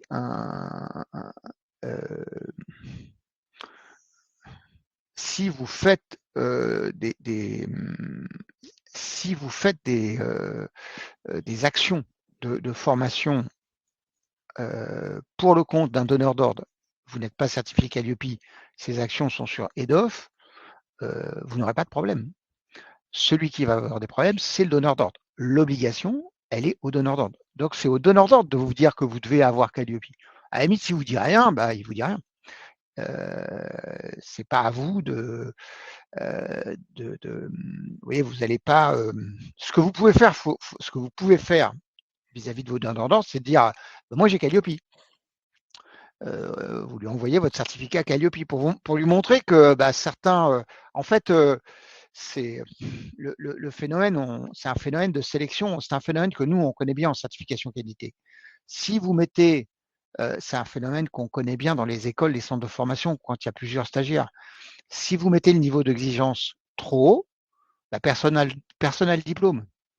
Si les exigences Calliope sont trop hautes, on n'a plus personne pour certifier. Si elles sont trop basses ou mal ajustées, si elles sont trop basses, on a trop de monde. Et si elles sont mal ajustées, on n'a pas les gens qu'on voudrait avoir. C'est pas évident en certification qualité, en référencement. Donc là, on met un ensemble de règles, mais c'est le donneur d'ordre, en fait, plus il va voir que ses sous-traitants sont certifiés Calliope, plus il va s'adapter à des sous-traitants Calliope. S'il a 100 sous-traitants et qu'il y en a 2 qui sont certifiés Calliope, c'est compliqué pour lui. Il faut qu'il y en ait 98 de plus. S'il en a 80 et qu'il y en a 20 qui ne sont pas certifiés Calliope, fatalement, il va se dire tiens, là, je suis en conformité et je vais voir l'activité que font mes 20 réfractaires à la qualité et je vais voir comment je peux m'en passer. Parce qu'en fait, si je suis référencé pour 20 organismes alors que j'en ai 100, voilà. Donc, c'est cette réflexion-là qui n'est pas si facile à mener et c'est un changement d'habitude, mais qui doit être qui est mis en œuvre aujourd'hui, puisqu'on voit arriver les donneurs d'ordre, le nombre d'organismes certificats Calliope, on a une demande qui est constante. Voilà. Alors pour les formateurs sous-traitants qui souhaitent s'assurer s'ils sont concernés ou pas par le décret, ou alors les donneurs d'ordre qui ont des formateurs sous-traitants concernés, je vous partage une nouvelle fois ce test de positionnement. On a indiqué plusieurs questions dans ce test qui vous permettent d'obtenir une réponse claire sur le chemin à prendre en fonction de votre activité, statut ou chiffre d'affaires. Alors, l'une des questions qui subsistent dans ce décret, c'est qu'en est-il des sous-traitants à l'étranger? Eh bien, j'ai eu un échange avant la pause déjeuner avec un membre de la DGFP sur cette situation-là. Ce qu'il en ressort, c'est qu'aujourd'hui, lorsqu'un organisme donneur d'ordre conclut une action de formation avec un formateur sous-traitant, donc qui est à l'étranger, le droit qui prévaloir, c'est le droit français. Puisque l'action de formation s'applique au sol français, on doit appliquer la loi française et ce qu'il en ressort, c'est que le formateur sous-traitant à l'étranger doit donc répondre aux mêmes exigences, à savoir l'obtention du NDA et l'obtention de Calliope. En revanche, si le formateur sous-traitant à l'étranger n'est donc pas français, il doit avoir un représentant légal en France qui doit lui permettre de faire ces démarches, en l'occurrence obtention de NDA et obtention de certification de Calliope, pour avoir une adresse basée en France et de s'avancer dans la démarche. Alors là, c'est un point qui touche une minorité d'entre vous et qui est complexe parce qu'il y a plusieurs cas de figure. Alors, on ne va pas y revenir dessus, mais vous avez le cas de figure où vous avez, il y a une filiale en France qui est certifiée Calliope, qui sous-traite une partie de l'activité à la maison mère. Donc là, on est dans ce cas-là, c'est un représentant légal, et on est dans ce cas-là où là, le référencé, c'est la filiale. Voilà. Après, vous avez le cas où la société, alors c'est valable pour les cours de langue, la société fait appel à des intervenants qui sont à l'étranger. Voilà. Et donc là, il faut voir, il faut examiner la situation au coup, enfin, il faut examiner chaque situation pour voir comment on va faire si effectivement les sous-traitants sont à l'étranger. Et ensuite, autre rappel, on l'a déjà fait à plusieurs reprises, mais c'est un point essentiel de ce décret, la responsabilité est bien du côté du donneur d'ordre, donc il en va de son référencement. Donc c'est en effet à lui d'imposer ou non la certification Calliope à ses sous-traitants et d'avoir, face à ce choix, donc une modification de son fonctionnement, au niveau des intervenants qu'il va solliciter dans le déroulement de ses actions.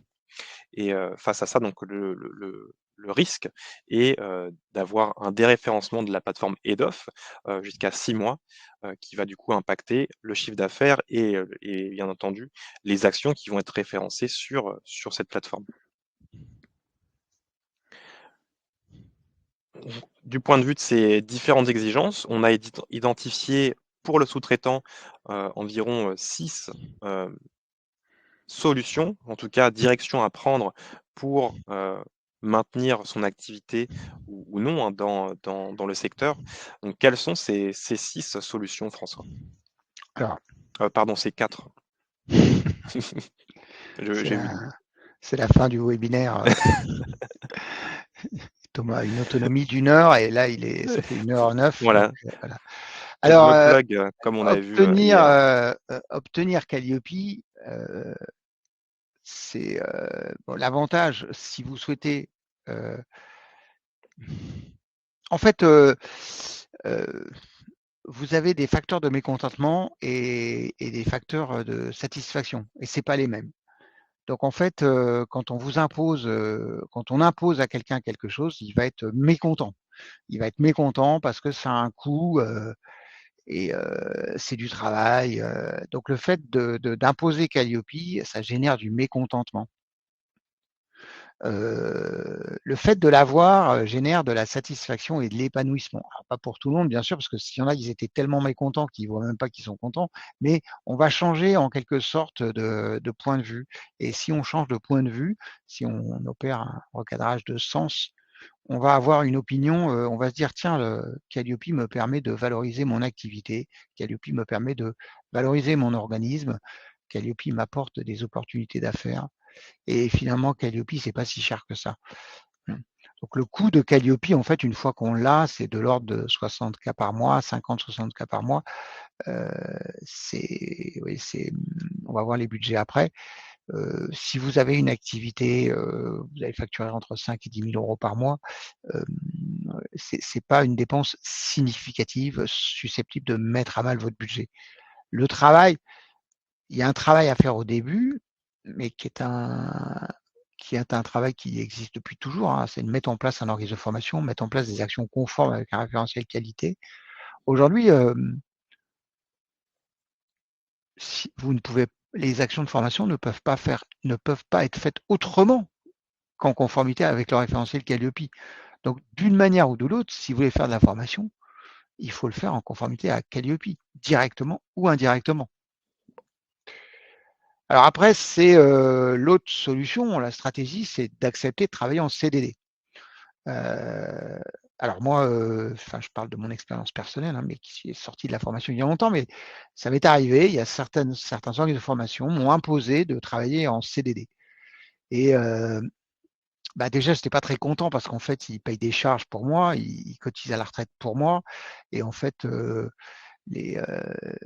sur mon relevé de retraite, je suis un ancien, mais je prépare ma retraite et sur mon relevé de carrière, j'ai profession libérale et puis j'ai des lignes rouges sur les années où j'ai fait de la sous-traitance en CDD et je vois bien que ça ne m'apporte que rien du tout et que j'ai cotisé pour les autres, mais certainement pas pour moi. Et en fait, on aime bien, quand on est sous-traitant, on aime bien avoir son argent et payer ses charges après, et on n'aime pas qu'elles soient payées en amont parce qu'on a le sentiment de se faire avoir. Donc ça, il y a une perte administrative, il y a une complexité administrative. Vous voyez, moi, 15 ans après ces actions, ça me perturbe quand je regarde mon relevé de retraite. C'est complexe, il faut remplir des tas de papiers. Il y a quelquefois même le bulletin de paye qu'on va avoir pour l'action de formation qu'on va faire, c'est tellement complexe à avoir que on a envie de leur dire non, mais on va le faire gratuitement. Et c'est vraiment pas rentable parce qu'ils font faire des CDD pour 150 €. Enfin, ça n'a aucun sens. Donc là, il y a une complexité administrative, des pertes financières, et on n'a pas envie d'être salarié. Mais c'est une solution possible. Hein, voilà. Travailler en portage, c'est la même chose. Hein. C'est-à-dire que si c'est ponctuel, on ne veut pas se casser la tête, mais c'est pas si simple que ça en fait d'être salarié. Voilà. Surtout pour des organismes de formation. Ensuite, il y a le fait d'accepter de travailler avec le statut auto-entrepreneur.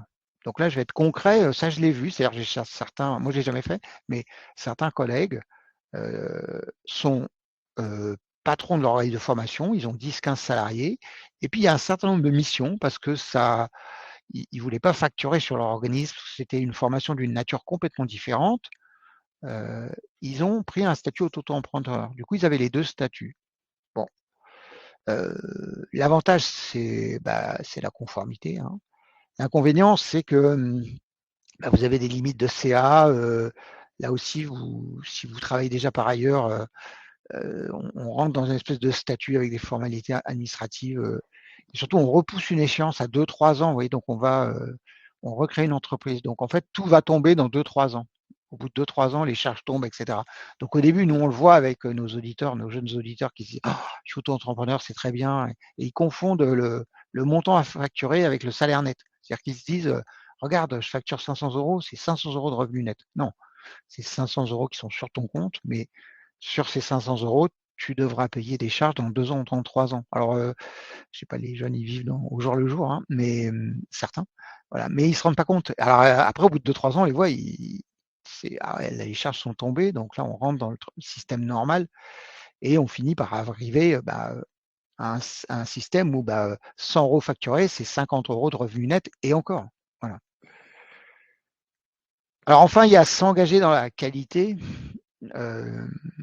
Donc ça, c'est clair que c'est là-dessus que nous, on veut faire porter l'accent. C'est-à-dire qu'en tant qu'intervenant, il faut faire la différence. C'est-à-dire que l'intervenant doit conquérir son territoire et être reconnu pour ce qu'il est, pour son professionnalisme, pour ce qu'il apporte, la valeur qu'il apporte. Force est de constater aujourd'hui qu'il soit salarié ou sous-traitant, l'intervenant en formation n'est pas sa valeur, son apport n'est pas suffisamment reconnu. Et donc là, il faut créer des démarches. Alors, c'est des démarches que vous pouvez mener vous pour vous faire reconnaître en tant qu'intervenant, enfin pour ceux qui sont intervenants. C'est des démarches qui peuvent être menées de manière collective. Alors, il se trouve qu'en France, il y a 2 syndicats de formateurs. Et ces syndicats de formateurs, en fait, ce qu'ils ont demandé, c'est que les auto-entrepreneurs accèdent.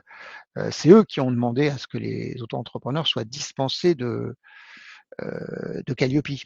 Donc, on a des syndicats de formateurs qui demandent à ce que la profession, au lieu de la fermer et de faire que ce soit plus dur pour réduire l'offre de faire que ce soit plus dur de devenir formateur, ils font tout pour que ce soit plus facile. Et plus vous allez avancer dans le temps, plus vous allez, et dans l'expérience et en professionnalisme, plus vous allez avoir des contraintes. Et donc c'est là où nous, à l'ICPF, on s'inscrit en contre là-dessus parce qu'on pense que c'est pas une manière de développer nos activités respectives et qu'on pense que la dimension économique, elle est importante. Bien sûr que la formation doit apporter de la valeur, mais qu'est-ce qu'on dirait si, pour être médecin, un auto-entrepreneur peut être accéder au diplôme de médecine, enfin peut être accéder à des fonctions dans l'hôpital de médecin sans avoir de diplôme? Ça n'irait pas. Donc pourquoi un auto-entrepreneur qui commence serait dispensé de Calliope alors qu'on l'impose à quelqu'un qui a 10 ans d'expérience et de professionnalisme et qui fait un chiffre d'affaires de 150 000 euros à l'année? C'est là où on pense qu'il y a une contradiction qui est pas de manière à assurer la qualité. Et pour y arriver, ça repose sur le fait que, comme je disais tout à l'heure, il faut qu'un grand nombre de formateurs se lancent dans des démarches et aujourd'hui s'organisent autour d'une démarche qui leur est propre. Voilà. C'est ça qui permet de progresser. Alors, en cas de si on est donneur d'ordre aussi, il y a plusieurs, possibilités qui s'offrent à l'activité. Il y en a 3, hein, le chiffre est bon cette fois. Quelles sont-elles, François? Et je vous indique aussi que vous avez un sondage qui est disponible, pour y répondre. On est intéressé de savoir, la situation que vous envisagez pour la suite de votre activité, que vous soyez sous-traitant ou donneur d'ordre.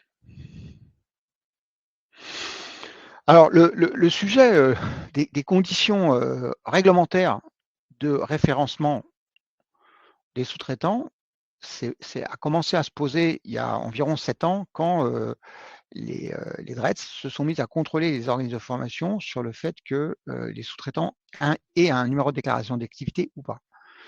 Et donc, ça génère un stress chez les managers d'organismes de formation parce que plus ils sont importants, plus ils ont un grand nombre de sous-traitants.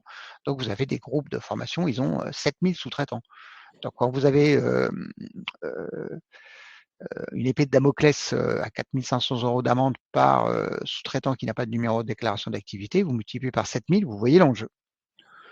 Donc, une des voies qui a été exploitée par le donneur d'ordre, c'est le fait de dire nous, on prend que des salariés. Et donc, on fait des contrats de sous-traitance, des CDD d'usage, etc. Donc, il n'y a pas de risque sur le référencement. L'inconvénient, c'est qu'il faut réaliser une activité profitable et il faut que les sous-traitants acceptent ce dispositif. Et donc, vous pouvez ne pas avoir les sous-traitants que vous voulez. Alors ensuite, il y a exiger la certification Calliope des principaux sous-traitants, c'est-à-dire qu'on prend ceux avec qui on travaille le plus, on l'exige. L'avantage, c'est la conformité avec EDOF. Le recours ponctuel reste possible.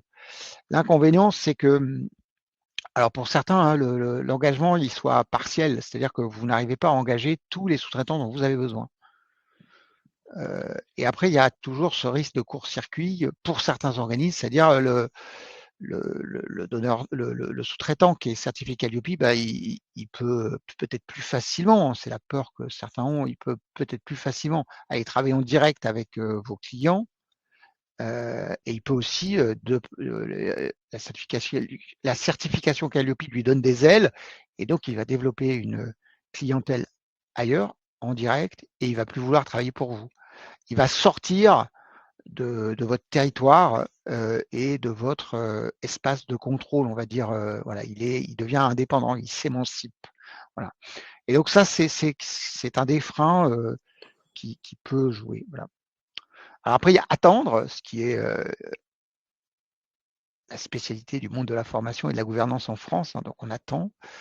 Et donc là, c'est la première fois que le décret un décret ne provoque pas une vague immédiate de certification.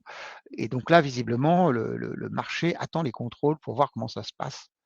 Et, et donc là, les contrôles commençant ce mois-ci, on va vite être fixé.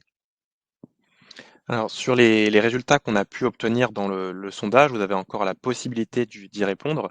On a une fracture, on va dire, qui se crée entre 2 solutions, totalement opposées. La première, c'est, d'imposer la certification Calliope à des sous-traitants sans contrepartie. Et la deuxième égalité, c'est d'arrêter les financements éligibles au CPF. Voilà. En troisième position, on a l'attente, donc à 18%.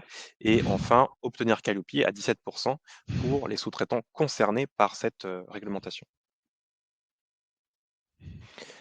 Donc pour les sous-traitants qui souhaitent aller plus loin dans la démarche de certification Calliope, il faut retenir que la version 9 du référentiel Calliope est adaptée à ce cas d'usage, avec une adaptation des indicateurs à traiter, puisque dans votre cas, étant donné que vous n'êtes pas le donneur d'ordre et donc qui va pouvoir proposer directement cette action de formation, vous n'avez pas à répondre à autant d'indicateurs que le donneur d'ordre. Donc sont en l'occurrence 29 indicateurs et vous pourrez retrouver du coup la documentation directement sur notre site internet et directement aussi sur le support de présentation. En termes de budget, François, pour aller plus loin dans la démarche, combien coûte l'obtention de la certification Calliope avec ICPF? Alors, le budget,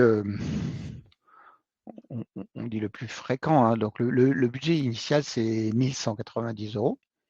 Bon, vous pouvez obtenir auprès de nous des conditions de paiement en payant 3 fois, voire plus sur demande. Alors, ça se compose d'un audit initial à 995 €, un tarif qui n'a pas bougé depuis 5 ans, et des frais techniques d'émission de certificat, de dossier à 195 € que vous allez payer une fois. Donc ça, c'est le budget initial. Alors, vous pouvez avoir des options en plus, donc un pré-audit qui vous permet de faire un galop d'essai avec un auditeur à distance pendant quelques heures. Vous avez des frais de déplacement. Voilà. Et vous avez une option qui vous permet de préparer votre dossier en ligne, le dossier que vous allez soumettre à l'auditeur le jour de l'audit. Donc ça, c'est l'initial. Après, vous avez un audit de surveillance et un audit de renouvellement tous les 18 mois. Alors pour les financer, on a une formule de redevance annuelle. Et donc, vous financez vos audits de surveillance et de renouvellement. Et donc, cette redevance annuelle, c'est 523 € hors taxe tous les ans. Et donc, ça, c'est une somme fixe. Donc, vous voyez, c'est pour ça que si on divise par 12, on arrive à un peu plus de 40 €. Et donc, c'est 40 € par mois. Donc, c'est 2 abonnements de téléphone mobile, sans le téléphone. Et voilà, donc alors le budget, ça c'est le budget financier. Alors évidemment, le budget le plus important, c'est le temps et l'énergie que vous allez consacrer à l'obtention de la certification. On est à la fin de la présentation, François. Donc, on a en conclusion 3 points essentiels à retenir. Quels sont ces points? Alors vous avez ce qu'on a appelé la qualité perçue, c'est-à-dire que aujourd'hui, si vous voulez vous implanter durablement dans le monde de la formation, le fait d'avoir Calliope, c'est un élément différenciateur et ça vous permet d'améliorer la qualité perçue par votre client de votre formation. C'est un signe de reconnaissance. La sous-traitance sur, qui passe par des activités qui sont financées par la Caisse des dépôts, les sous-traitants vont être impactés par ce décret. Ils sont impactés. Là, aujourd'hui, vous êtes 350 au moment de la publication du décret. Je crois qu'on a fait un webinaire, il y avait 2500 personnes. Et on en a fait un autre où ils étaient avec un partenaire où ils étaient près de plus de 10 000. Donc ça impacte des milliers de personnes en fait ce décret. Il y a des milliers de sous-traitants. Vous n'êtes pas tout seul. C'est important à retenir parce que souvent on se rend pas compte qu'on est dans une cohorte de professionnels qui font la même chose, etc. Et la formation, enfin, en éducation nationale, quand on prend une décision, on touche 10-15 000 personnes parce qu'il y a 1 million de profs. En formation professionnelle, il doit y avoir peut-être 200 ou 300 000 intervenants. Mais quand on prend une décision de cette nature-là, ça impacte des dizaines de milliers de formateurs. En fait, et là c'est vraiment le point qui est important, hein, c'est de comprendre que la pression porte sur le donneur d'ordre. C'est à lui de réagir et de s'organiser. Et la Caisse des dépôts doit appliquer le décret. Il n'y a pas de cas où la Caisse des dépôts décide de ne pas appliquer le décret. Donc, ils travaillent en coordination avec le ministère du Travail. Alors, ils peuvent moduler, planifier les contrôles, etc. Mais c'est un décret. Donc, et il s'impose aux donneurs d'ordre. Alors pour aller plus loin dans la démarche, notamment pour les personnes qui sont à l'étape de projet, donc les formateurs sous-traitants qui souhaitent aller plus loin dans la démarche, qui auraient davantage de questions pour faciliter leur avancée dans les étapes. Nous avons alors 3 interlocuteurs disponibles dès maintenant pour prendre vos appels téléphoniques. Donc Anya, Christophe et Maria, donc assistants à la certification. Ils sont disponibles au 01 82 83 56 40. Je répète, 01 82 83 56 40. Vous avez notamment un lien qui vous a été partagé pour effectuer une prise de rendez-vous en fonction de leur disponibilité et avoir un échange d'environ 15 minutes pour traiter vos questions. Il nous reste encore quelques minutes pour la présentation. On va traiter les questions qui n'ont pas été traitées. Alors, je ne pense pas qu'on aura l'occasion d'aller jusqu'au bout, étant donné qu'il est bientôt déjà 15h30. Mais en tout cas, quelques rappels avant de la fin de la présentation. Donc, vous allez recevoir un questionnaire de satisfaction à la fin, donc dans quelques minutes, qui va contenir, après l'avoir complété, 2 éléments. Donc, le premier qui sera la présentation en format PDF, dans lequel vous aurez l'ensemble des liens et des slides pour retrouver tout le support. Et le deuxième, c'est la présentation en haute définition pour euh, revivre les différents passages de la présentation, des éléments que vous souhaitez réapprofondir pour avoir une compréhension totale de la thématique, même si ça a été notre objectif aujourd'hui et qu'il y a des questions en ce sens qu'on va traiter pour atteindre cela. Ensuite, pour les personnes qui souhaitent, donc aller plus loin dans la démarche, l'accès pour vous est la plateforme Noé, que ce soit pour l'obtention d'une certification Calliope, ISO ou Pro. On a eu notamment une question, d'une participante sur l'accès à la certification Pro. Donc, la certification Pro est elle aussi accessible sur, Noé avec un formulaire correspondant et vous pourrez, compléter ce formulaire-là pour avoir davantage d'informations. On va maintenant passer aux questions. Je vais prendre celles qui auraient le plus de votes pour m'assurer qu'elles répondent à vos attentes.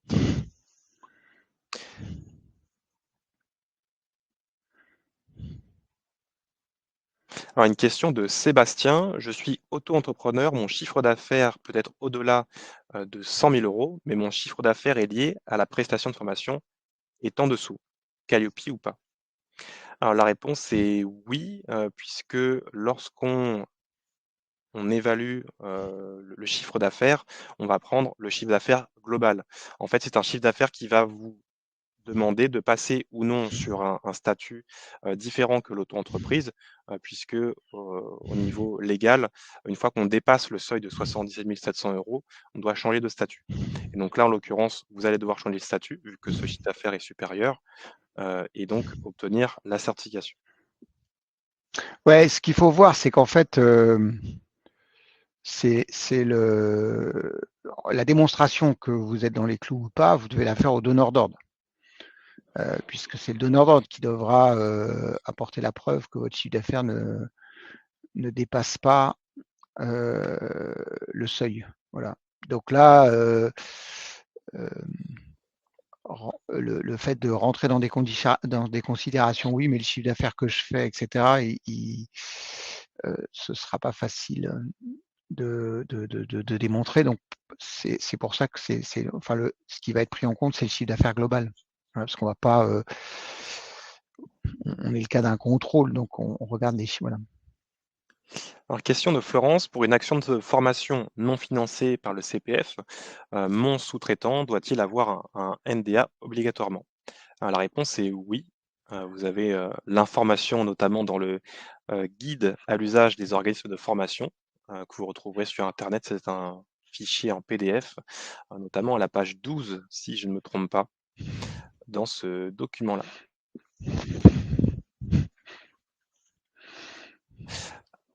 En question de LOD, je suis OF certifié Calliope, j'ai 8 sous-traitants pour mes offres, tous avec un NDA. Doivent-ils être Calliope? Ils interviennent sous contrat d'intervention et me facturent leurs prestations.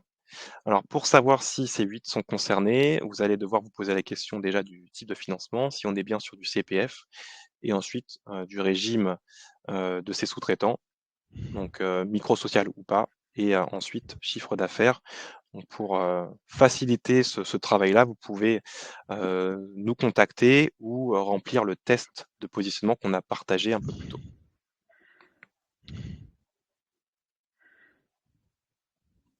Idéalement, vous devriez demander la certification Calliope à tous vos sous-traitants pour les actions financées par le CPF.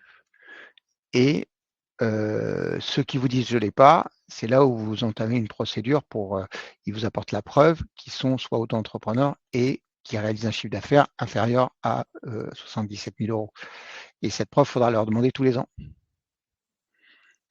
Question de Anne-Sophie. Nous avons développé une activité de bilan de compétences. Pour cela, nous faisons appel à des consultants de haut niveau qui se plient aux exigences de Calliope. Ils nous facturent, mais ne travaillent que pour nous, à la mission. Doivent-ils être certifiés Calliope? Alors oui, oui, parce que là, je suppose que les bilans sont financés par le CPF, donc oui, ils doivent être certifiés Calliope tous, oui. Enfin, après, vous leur demandez la certification Calliope à tous, et ceux qui sont auto-entrepreneurs et qui sont au-dessus du seuil, bah, vous le prouvent tous les ans, et de ce fait, vous avez votre dossier prêt en conformité pour des contrôles de la Caisse des dépôts. Question de Charline. Je suis organisme de formation en partenariat pour une offre CPF pour une formation. Je suis Calliope et je sous-traite la formation à une formatrice. Et là, le NDA doit-elle avoir également Calliope? La réponse est oui. Enfin, en tout cas, déjà, vous êtes dans le premier cas où vous êtes bien sur du CPF. Et ensuite, donc, même réponse sur régime social et chiffre d'affaires si elle n'est pas en auto-entreprise.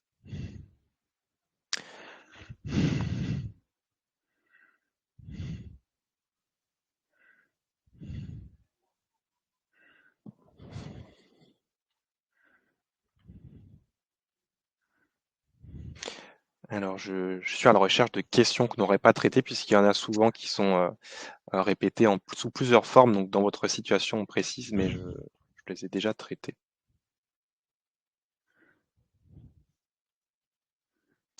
Alors, pour les personnes qui formuleraient des questions dans le chat, c'est plus simple à traiter dans la partie questions. Alors, je vais les prioriser maintenant plutôt en, en termes de temps et non en termes de vote pour voir les dernières.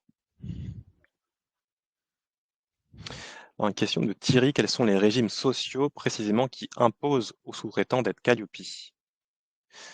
Alors ça va être tous ceux qui ne sont en dehors de l'auto-entreprise, des régimes microsociaux.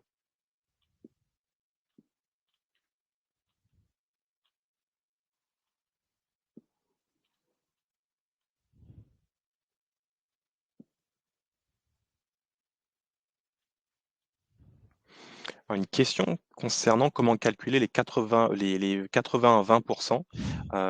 Non, il faut prendre votre BPF et prendre le chiffre d'affaires qui est réalisé et appliquer ce calcul-là tout simplement sur le chiffre d'affaires que vous avez généré sur ça. Alors, bon, on a énormément de questions. Je viens au secours de Thomas qui est. On a énormément de questions et en fait, chaque question est un cas particulier. Donc, je pense que en répondant à une question, vous êtes à peu près 300 si j'ai bien compris sur le chat. Donc, on va aborder des problématiques particulières qui vont pas intéresser l'ensemble l'ensemble des participants. Donc, ce qu'on vous propose, c'est vous avez Et en plus, la plupart du temps, ces questions méritent une approche, une analyse plus approfondie de votre situation. On a sur notre site une liste de consultants dont c'est le métier de traiter ces questions-là, de numéro de déclaration d'activité, de sous-traitance, de respect de la réglementation, de business. Et donc, ce que je vous propose, enfin ce que je propose à Thomas, c'est que vous créez un compte créez un compte Noé, ça c'est gratuit.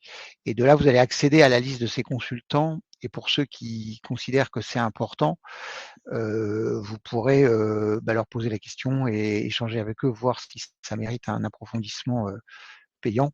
Voilà.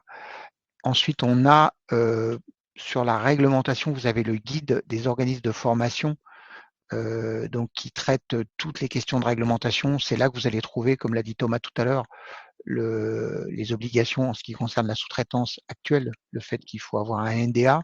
Donc là, vous allez le trouver écrit noir sur blanc sur ce guide. Vous tapez guide organisme de formation Île-de-France sur votre navigateur préféré. Voilà, ça va. Je pense que on a, enfin, vous avez tous compris l'essentiel, qu'il y a une obligation et qu'il y a effectivement des moyens. Après, il y a des problématiques par rapport au NDA, par rapport au financement, par rapport aux financeurs, mais qui sont particulières à votre activité. Mmh. On va faire cela en effet, donc créer votre compte et vous pourrez demander le document qui est la liste des organismes apparentés. Vous pourrez le demander depuis le chat de notre plateforme Noé et un assistant à la certification pourra vous le renvoyer pour aborder ces thématiques plus spécifiques qui ne sont pas directement de notre ressort. Et ce que je vous invite à faire également, c'est de bien compléter le questionnaire de satisfaction qui vous avait été envoyé par email, dans lequel vous avez un espace commentaire d'indiquer les thématiques sur lesquelles vous aurez souhaité avoir plus d'informations. Et je pense qu'à partir de ça, on pourra réajuster la présentation et avoir un focus plus précis. Parce qu'il y a aussi un enjeu de pouvoir identifier les questions essentielles et surtout d'aborder le sujet de la sous-traitance au vu d'une attente globale. Donc voilà, on va mettre un terme à la présentation. Merci à vous d'être restés jusqu'à la fin. Nous restons disponibles au 01 75 43 44 65. Donc ça, c'est pour Anya. Et vous pourrez la contacter pour vous engager dans la démarche de certification Calliope. Et sur ce, je vous dis une bonne journée et à bientôt. François, je te laisse ajouter quelques mots avant de mettre un terme à la présentation. Alors, je vous souhaite bonne chance dans la voie de la qualité, qui est une voie magnifique. Je suis très heureux. On va reconnaître, on va partir sur la remarque de Philippe qui s'est épanoui dans l'action de formation, et moi aussi. Et on va faire en sorte que ensemble que la formation mène à tout, à condition d'y rester. Voilà, bonne journée à tous. Bonne journée, au revoir.